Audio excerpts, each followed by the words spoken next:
नमस्कार, good evening. स्वागत है आप सबका। मैं पुनीत पाठक हूं और रात के 9 बजते दिन भर की तमाम अहम खबरों को डिकोड करने के लिए पूरी टीम के साथ एक बार फिर हाजिर हूं।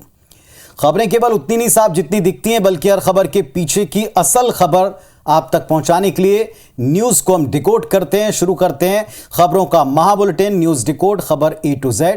उम्मीद करते हैं आपका वीकेंड बेहतर रहा होगा, सेफ सुरक्षित तरीके से आपने वीकेंड मनाया होगा। लेकिन अब सप्ताह के पहले दिन आज खबरों के डोज के साथ साथ इनको डिकोड करने का क्रम शुरू करते हैं। और सबसे पहले बात देश के साथ छत्तीसगढ़ में अग्निपथ के विरोध की। छत्तीसगढ़ में भी कांग्रेसियों ने आज अग्निपथ योजना का विरोध किया और इसके लिए एक सत्याग्रह किया। रायपुर से लेकर पूरे प्रदेश में इसका असर भी दिखा।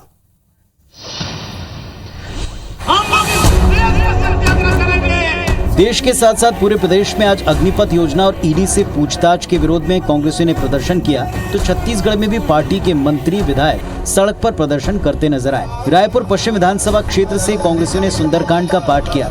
पाटन में सीएम भूपेश बघेल ने प्रदर्शन किया, तो वहीं पीसीसी चीफ मोहन मरकाम ने अपने विधानसभा क्षेत्र ग्राम दही कोंगा में प्रदर्शन का नेतृत्व किया। जब नया योजना लाया था तो लोकसभा में चर्चा करा लेते, नौजवान मन लोग पूछ लेते थे अग्निवीर लाया था 4 साल की तुम्हारी नौकरी रही बाबू, तुम्हारे पसंद है कि नहीं है। मतलब मोदी सरकार के करनी और कथनी में अंतर है, इसीलिए हम इस योजना का विरोध करते हैं। हम सड़क से लेकर सदन तक हम लड़ाई लड़ेंगे। कांकेर बिलासपुर में भी कांग्रेसियों ने सत्याग्रह आंदोलन कर केंद्र की नीतियों के खिलाफ हल्ला बोला। अग्निपथ के विरोध में किए गए इस आंदोलन के जरिए कांग्रेस आम जनता से जुड़ा मुद्दा उठाकर युवाओं और आम जनता के करीब जाने का प्रयास करते दिखे। तो यहाँ सवाल ये उठता है कि कांग्रेस किस तरह से अग्निपथ योजना के जरिए सत्ता के पथ को मजबूत कर रही है, इस बात को भी डिकोड कर लें जरा। देश में युवा मतदाता, इनकी संख्या अच्छी खासी है। हर चुनाव में ये फ्रेश होते हैं और निर्णायक भी होते हैं। इनकी भूमिका को कोई नकारता नहीं। सियासी पंडित कहते हैं कि युवा मतदाता बीजेपी का कोर वोटर है, लेकिन अग्निपथ के खिलाफ युवाओं में एक आक्रोश है, कंफ्यूजन भी है। और इस प्रदर्शन के बाद बीजेपी से नाराजगी खुलकर सड़क पर अन्य प्रांतों में दिखी। और यही वजह है कि कांग्रेस पार्टी अग्निपथ योजना के विरोध को देशव्यापी तौर पर प्रदर्शित करना चाहती है और यहां भी इससे एक पुख्ता जमीन तैयार कर रही। अब ये कनेक्ट हो पाता नहीं हो पाता, ये जरूर देखेंगे। यूथ यहां जुड़ता है नहीं जुड़ता, ये भी देखेंगे। मध्य प्रदेश आपको लिए चलते हैं, जहां निकाय चुनाव की सरगर्मियां चारों तरफ हैं। जनता को अपने पक्ष में करने के लिए कांग्रेस पार्टी अपना घोषणा पत्र जारी आज कर चुकी है, जिसमें रोजगार से लेकर वाईफाई तक के वायदे हैं। मध्य प्रदेश में निकाय चुनाव को लेकर कांग्रेस ने अपना घोषणा पत्र जारी कर दिया। आज प्रदेश कांग्रेस अध्यक्ष कमलनाथ ने भोपाल में महापौर प्रत्याशी विभा पटेल के साथ संकल्प पत्र का विमोचन किया। कांग्रेस का ये घोषणा पत्र 2 हिस्सों में बंटा है। पहला हिस्सा निचली बस्तियों के लिए, तो दूसरा हिस्सा शहरी और कॉलोनियों के लिए। कांग्रेस ने इस घोषणा पत्र में मेयर रोजगार योजना, मेयर हेल्पलाइन, अवैध कॉलोनियों को वैध करना, फ्री वाईफाई जैसी तमाम सुविधाएं शामिल की हैं। मैं जगह जगह दौरा कर रहा हूँ। पुलिस, पैसा और प्रशासन का उपयोग जो बीजेपी कर रही है, इनके पास आज जन समर्थन नहीं है। सारे शहर के लिए हम इसमें संकल्प पत्र में संकल्प लेकर आए हैं। गृह मंत्री डॉक्टर नरोत्तम मिश्रा ने कहा कि प्रदेश की जनता अब धोखा नहीं खाएगी। वो एक बार धोखा खा चुकी है और नतीजे भी भुगत चुकी है। मूल चुनावी घोषणा पत्र खारिज कर दिया, तुम प्रदेश सरकार नहीं चला पाए। टिकट वितरण के बाद अब दोनों दल घोषणा पत्र को लेकर भी आमने सामने हैं।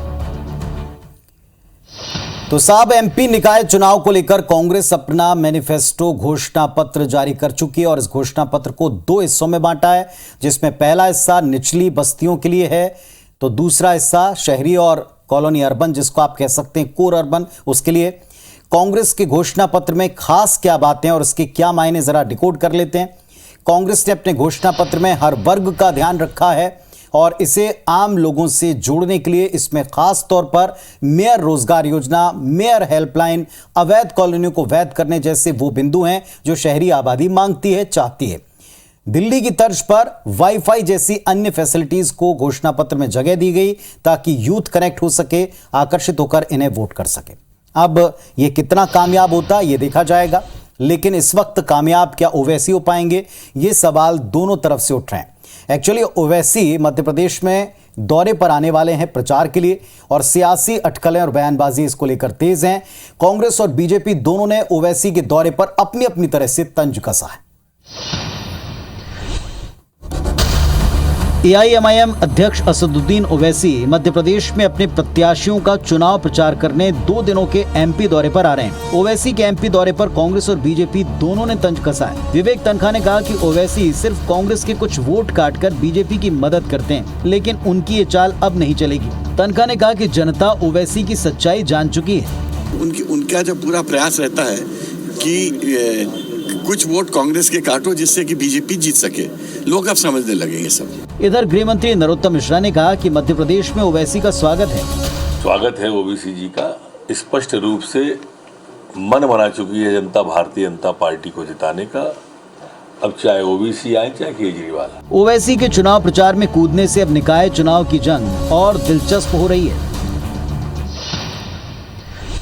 तो एमपी निकाय चुनाव में ओवैसी वोट कटवा की भूमिका निभा सकते हैं, बात हर कोई जानता है, समझता है। मुस्लिम बहुल क्षेत्रों में कांग्रेस और बीजेपी के लिए एक चुनौती भी ला सकते हैं, लेकिन कितनी बड़ी चुनौती और किस पक्ष के लिए चुनौती, जरा इस बात को डिकोड कर लें। ओवैसी मुस्लिम वोटर्स को साधने में माहिर माने जाते हैं। उनकी सारी सियासत मुस्लिम वोटर्स के इर्द गिर्द है। सियासी संबोधन खासे प्रभावित करते हैं उस वर्ग को। उन्हें एमपी के मुस्लिम बहुल क्षेत्रों में लाभ मिल सकता है। कांग्रेस उन्हें वोट कटवा करार दे रही है, लेकिन हकीकत यह है कि कई जिलों में वो बीजेपी कांग्रेस दोनों को डेंट लगा सकते हैं, खेल बिगाड़ सकते हैं। सागर, दमोह, भोपाल, शाहजहांपुर, इंदौर में मुस्लिम आबादी अच्छी खासी, और यही वजह है कि वो स्थानीय स्तर पर मुस्लिम समुदाय के लोगों को साधने के लिए एमपी आ रहे हैं। और ये ना भूलें कि आगे आने वाले वक्त में विधानसभा चुनाव है, तो जाहिर सी बात है कि आगे जाकर क्या ये नुकसान या ये फायदा कंटिन्यू रहता है।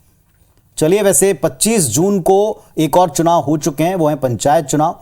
हर क्षेत्र में मतदान से जुड़ी खबरें हमने आप तक पहुंचाई थी। मतदान में कुछ जगह उपद्रवियों ने उत्पात मचाया। प्रभावित इलाकों में आज एक बार फिर रीपोल हुआ।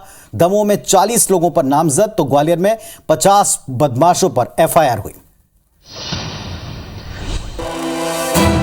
पंचायत चुनाव के पहले चरण के लिए 25 जून को हुए मतदान में कई मतदान केंद्रों पर उपद्रवियों ने बूथ कैप्चरिंग की। रिटर्निंग ऑफिसर के साथ अभद्रता और हमला करने के मामले भी सामने आए। इसके बाद दमोह में 40 लोगों पर नामजद एफआईआर दर्ज की गई। जिले की सलैया हटरी ग्राम पंचायत में जो टीम गई थी, वहां पर काउंटिंग के दौरान 30 से 40 लोगों ने मतगणना को रोककर मतपत्र छीने और वहां के पीठासीन अधिकारी और चुनावी टीम पर हमला बोला। काउंटिंग के दौरान लगभग 30-40 लोग आके काउंटिंग प्रोसेस को रोक के मतपेटी छीन के जितने भी लोग जो है उनके विरुद्ध नामजद हम लोगों ने थाने में दर्ज कर दिया। इधर भिंड के पचोखरा में मतदान के दिन हंगामा होने के बाद आज फिर मतदान करवाया गया। पीठासीन अधिकारी की शिकायत पर फिर से मतदान हुआ, जहां सुरक्षा के पुख्ता इंतजाम रहे। ग्वालियर जिले में भी 7 मतदान केंद्रों पर आज पुनर्मतदान हुआ। बूथ कैप्चरिंग के बाद आज आयोग ने फिर से मतदान किया। इधर भिंड में भी मतदान केंद्रों में हमला करने के मामले में 50 उपद्रवियों पर एफआईआर दर्ज की गई। तो एमपी में मतदान के दौरान जिस तरह से बूथ लूट की घटनाएं हुई, वो भी लोकल इलेक्शन में, उसे स्वीकारा नहीं जा सकता। यही वजह है कि प्रभावित बूथों पर दोबारा से पोल कराया गया, रीपोल हुआ। आरोपियों के खिलाफ सख्त कार्रवाई का संकेत भी दिया ताकि आगे इस तरह की हिमाकत ना करें। खैर, ऐसा क्यों होता है, किस वजह से होता है, जरा इस बात को भी डिकोड कर लें। अपने प्रत्याशियों को जिताने के लिए उपद्रवियों ने बूथ लूट की, तो वहीं पीठासीन अफसरों समेत अन्य चुनावी टीम पर अटैक करने से भी गुरेज न किया। इन घटनाओं के सामने आने के बाद प्रभावित बूथों पर दोबारा से पोलिंग करवाई गई, जो कि ड्यूटी है चुनाव की। ऐसा इसलिए भी जरूरी था कि मतदान हर नागरिक का संवैधानिक हक है और इसके खिलवाड़ की इजाजत किसी भी सूरत में स्वीकार्य नहीं हो सकती। और इसीलिए एक बार फिर से ये मतदाताओं को अवसर था कि वो सही तरीके से, फेयरलेस तरीके से अपनी बात जिसके पक्ष में मतदान करना चाहते हैं कर सकें। अब आते हैं छत्तीसगढ़ पर और किसानों की समस्या नई नहीं, लेकिन इसका समाधान भी नहीं मिल रहा। खाद की किल्लत है जो किसानों के लिए दिक्कत है, क्योंकि जो खाद सहकारी समितियों से कम कीमत पर वो ले सकते हैं, न मिलने की स्थिति में ज्यादा कीमत देकर इन दिनों खरीद रहे हैं।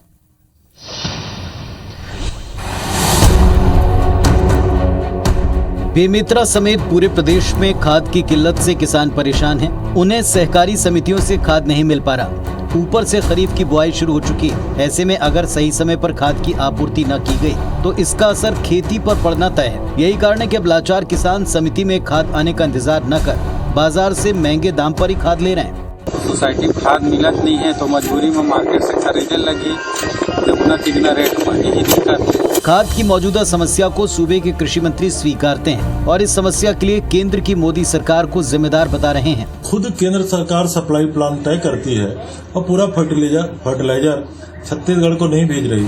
इधर बीजेपी इस पूरे मामले को कांग्रेस का सियासी गेम प्लान बता रही है। तो साहब खाद की कमी है, इस बात को सरकार ने भी स्वीकार किया, इसके कारण अपनी तरफ से बताया, इस पर पॉलिटिक्स भी हुई। सियासत के बीच में धमतरी में आज 40 गांव के किसानों ने कलेक्ट्रेट का घेराव कर दिया, प्रदर्शन किया। किसानों ने अविलंब खाद आपूर्ति की मांग की है। खैर, इस प्रदर्शन से किसानों की समस्या को समझा जा सकता है, वो कैसे जूझ रहे हैं, किस हद तक परेशान है, ये समझ सकते हैं। लेकिन इसके पीछे की वजह क्या हैं और क्यों ये दूर नहीं हो पा रही, इसको डिकोड कर लें। पहली बात तो यह कि किसानों की फसल उत्पादन पर इसका सीधा और पहला असर पड़ेगा।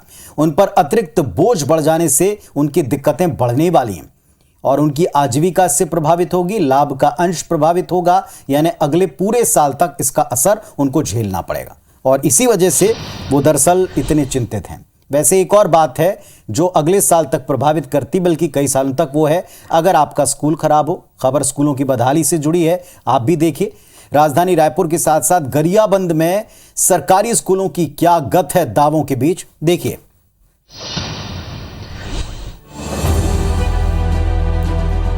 ये तस्वीरें छुरा विकासखंड के गांव दादर गांव की हैं, जहां स्कूल भवन जर्जर हो चुका है और कभी भी गिर सकता है। बच्चों की जान को खतरा होते देख कक्षाएं अब अतिरिक्त कमरों में संचालित हैं। स्कूल के हेडमास्टर अपने उच्च अधिकारियों को कई बार इसकी सूचना दे चुके हैं, लेकिन समस्या का हल नहीं मिला।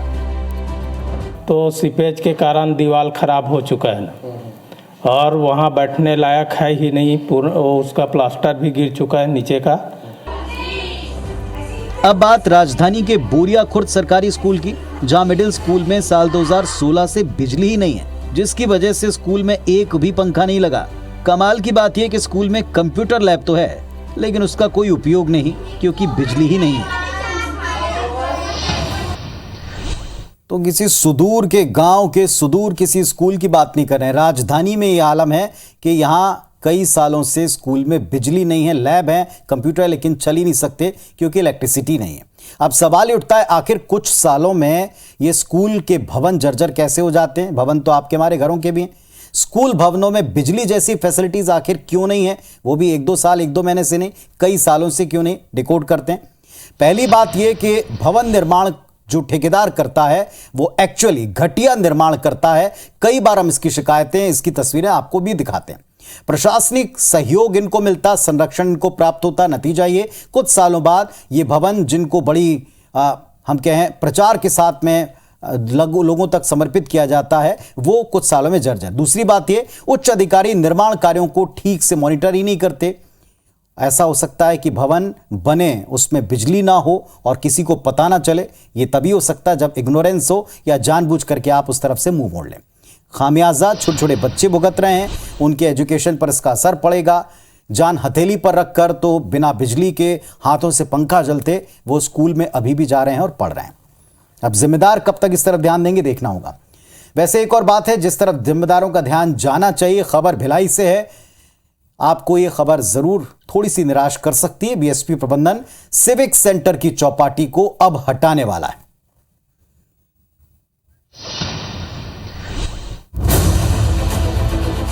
ये इस्पात नगरी भिलाई की प्रसिद्ध चौपाटी है जो सिविक सेंटर में है। अब इस पर खतरे के बादल मंडरा रहे हैं। इसे भिलाई स्टील प्लांट प्रबंधन बंद कराने जा रहा है। चौपाटी के दुकानदारों को बाकायदा नोटिस जारी हो चुका है। साथ ही बीएसपी प्रबंधन ने बेदखली की तैयारी भी शुरू कर दी है। ऐसे में वर्षों से चौपाटी में दुकान लगा रहे दुकानदारों के सामने रोजी रोटी का संकट खड़ा हो चुका है। बीएसपी प्रबंधन को कहीं न कहीं हमारे व्यापारियों के हित का सोचना पड़ेगा। छोटे छोटे हमारे व्यापारी हैं, इनके गरीब बच्चे हैं, यही से जीते खाते हैं। चौपाटी में खाने पीने के तकरीबन 58 दुकानें लगती हैं, जिससे 500 से ज्यादा लोगों का घर चलता है। ऐसे में चौपाटी खाली करने के बीएसपी के तुगलकी फरमान के बाद दुकानदारों के सामने बड़ी समस्या रोजी रोटी को लेकर है। तो साहब कह सकते हैं कि बीएसपी प्रबंधन चौपाटी को चौपट करने पर तुल गया है। आखिर ऐसा क्यों कर रहा है? क्या ये सही है, गलत है, असर क्या होगा? डिकोड करते हैं। इस बात से कोई इनकार नहीं कर सकता कि चौपाटी भिलाई की शान है, लोगों के मनोरंजन का, उनकी सहूलियत का, उनके लाइट मोमेंट्स का एक पसंदीदा स्थान है। यहां से सैकड़ों लोगों को रोजगार मिलता है, ये उससे ज्यादा इंपॉर्टेंट। और ऐसे में बीएसपी प्रबंधन का अचानक लिया गया फैसला लोगों को चौंका भी रहा है और जिन लोगों की दुकानें जाएंगी इनको डरा भी रहा है। राजस्व मिलता है दूसरी बात है, लेकिन आखिर ये कहां जाएंगे इस बारे में किसी ने सोचा है? ये बड़ी बात है। किसी का भी रोजगार छिनना नहीं चाहिए। बीएसपी प्रबंधन को इस बात पर जरूर विचार करना चाहिए कि सिविक सेंटर में चौपाटी, इसकी इजाजत बीएसपी प्रबंधन ने ही दी थी, तो अब अचानक से इसे उलटने का, बंद करने का, हटाने का फैसला क्यों? खबर अब जो आपको थोड़ी बहुत परेशान कर सकती है, स्पेशली छत्तीसगढ़ वासियों को। एक बार फिर से कुछ और ट्रेनें कुछ और दिनों के लिए कैंसिल हो गई। एसईसीआर के नए आदेश के मुताबिक आज कुल 18 ट्रेनों को कैंसिल किया।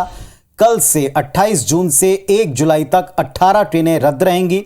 ट्रेनों को रद्द करने की वजह यह कि राजनांदगांव और कलमना के बीच में रेलवे लाइन पर मेंटेनेंस का काम चल रहा है। वजह अलग अलग हैं, लेकिन जब ट्रेनें कैंसिल होती हैं तो कितनी दिक्कत होती है ये बात आप लोग अच्छी तरीके से समझते हैं। तो अगली बार जब भी कभी आप घर से बाहर निकलें, ट्रेनों को लेकर कोई प्लान बनाएं यात्रा का, तो जरूर देख लें कि कहीं आपकी ट्रेन कैंसिल तो नहीं हो गई। चलिए अब एक तस्वीर ऐसी जिस तस्वीर को आपको जरूर देखना भी चाहिए और इस तस्वीर के मायने भी आपको जरूर समझना चाहिए, और यह परेशान नहीं करेगी बल्कि ये आपके लिए हम कह सकते हैं कि एक सुखद तस्वीर हो सकती है। प्रधानमंत्री नरेंद्र मोदी इस वक्त G7 समिट में शामिल होने के लिए जर्मनी में पहुंचे हुए हैं। जर्मनी दौरे पर प्रधानमंत्री मोदी का एक वीडियो सामने आया, शायद आपने देखा हो, नहीं देखा तो देखिएगा और इसे देखकर भारत के बढ़ते कद का अंदाजा आपको हो जाएगा। आपको ये वीडियो, इसके बारे में हम दिखाते भी हैं, बताते भी हैं। इसमें भारत के प्रधानमंत्री नरेंद्र मोदी से हाथ मिलाने के लिए दुनिया के सबसे ताकतवर मुल्क अमेरिका, उसके राष्ट्रपति जो बाइडेन बेताब दिखाई पड़े। ये वीडियो आप देखें ध्यान से। वीडियो में आप साफ तौर पर देखेंगे कि जब प्रधानमंत्री मोदी कनाडा के पीएम जस्टिन ट्रूडो से बात कर रहे होते हैं, तभी पीछे से अचानक अमेरिकी राष्ट्रपति, देखें आप, ये अचानक से आए जो बाइडेन और पीएम मोदी के पास ही सीधे आते हैं। बाइडेन के सामने कई सारे बड़े नेता हैं, लेकिन वो सीधे प्रधानमंत्री की तरफ हाथ मिलाने के लिए आगे हाथ बढ़ा देते हैं। बाइडेन पीएम मोदी के कंधे पर पीछे से हाथ भी रखते हैं और उसके बाद पीएम मोदी भी पीछे देखते हैं और दोनों एक दूसरे का हाथ मिलाकर अभिवादन करते हैं। सोशल मीडिया पर यह वीडियो चर्चा का विषय बना हुआ है। हालांकि साहब, ये किसी भी चीज़ पर पॉलिटिक्स होती है और इसमें भी पॉलिटिक्स तलाशी जा रही है। कोई कैसे अलग अलग तरीके से इसके मायने ढूंढ रहा है, लेकिन इतना तय है कि देश का बढ़ता कद किसी भी भारतीय के लिए गर्व का क्षण तो लाता ही। अब बात महाराष्ट्र की, जहां कई महत्वपूर्ण घटनाक्रम आज एक साथ हुए हैं। शिवसेना के बागी गुट की याचिका पर सुप्रीम कोर्ट में सुनवाई हुई। वहीं ईडी ने सांसद संजय राउत को एक समन भेजा है। मुझे रोकने के लिए, शिवसेना को रोकने के लिए अगर घर में नोटिस आई होगी तो मैं देख लूंगा।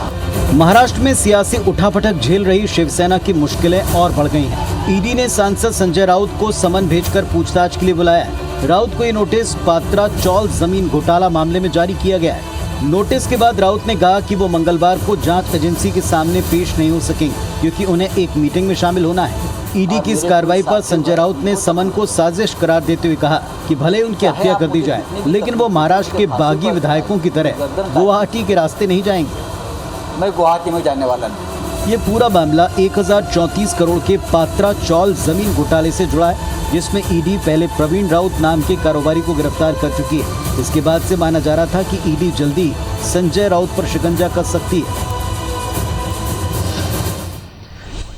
तो वैसे हमने पहले ही कहा था और ऐसे ही दिख भी रहा है, साफ है कि महाराष्ट्र का सियासी संकट फिलहाल खत्म होता नहीं दिखेगा, कम से कम अगले महीने की 11 जुलाई तक, जब तक सुप्रीम कोर्ट इस पर कोई फैसला ना सुना दे। अब इसके आगे क्या क्या पॉसिबिलिटीज हैं, जरा इस बात को समझ लें, डिकोड करते हैं। महाराष्ट्र में जारी सियासी संकट के बीच में महाराष्ट्र की राज्यपाल एमवीए सरकार बहुमत साबित करने के लिए उनको कह सकते हैं ना, गठबंधन सरकार को। खबर यह भी कि शिंदे गुट कल मंगलवार को राज्यपाल के संपर्क करके अपनी बात रख सकता है। बीजेपी अविश्वास प्रस्ताव ला सकती है। बहुत हलचल कल आपको देखने को मिल सकती है। चलिए अब देखना यह होगा कि शिवसेना कितनी मुश्किलों से जो बनी थी वो क्या वाकई टूट गई है, और अगर टूट गई तो फिर कौन सी असल शिवसेना और कब तक निजात इसमें मिलती। आज के लिए बस इतना ही, लेकिन कल फिर से आपसे 8:55 पर मुलाकात होगी यहीं पर IBS 24 पर, ताकि हम खबरों को डिकोड कर सकें। तब तक अपना अच्छे से ख्याल रखिए। शुभ रात्रि।